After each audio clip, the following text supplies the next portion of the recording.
எல்லாருக்கும் வணக்கங்க. இன்றைக்கி நம்ம மில்லில் கரிசலாங்கண்ணி ஹேர் ஆயில் வந்து ரெடி பண்ணிகிட்ருக்கோம். அதுக்கு என்னென்ன பொருள் முக்கியம் அப்படின்னு பார்த்தீங்கன்னா, பிரதானமாக கரிசலாங்கண்ணி தான்.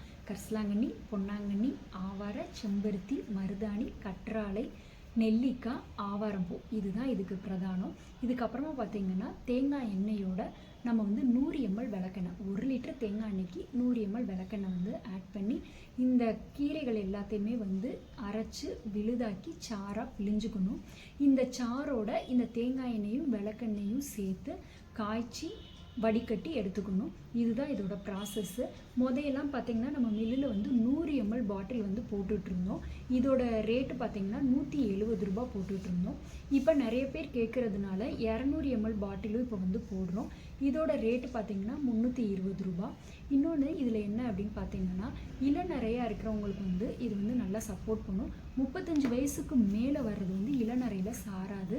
ஆனால் ஒரு 1/2 hour கருமைத்தன்மை வந்து இருந்துகிட்டே இருக்கும் தேய்ச்சதுக்கு அப்புறமா. அதனால் நம்ம எங்கேயும் வெளியில் போகிறோம் அப்படின்னா இந்த எண்ணெயை அப்ளை பண்ணிவிட்டு போகும்போது கருப்பாகவே இருக்கும். இந்த எண்ணெய் நம்ம மில்லில் கிடைக்கும். தேவைப்படுறவங்க வாங்கிக்கோங்க. நன்றி.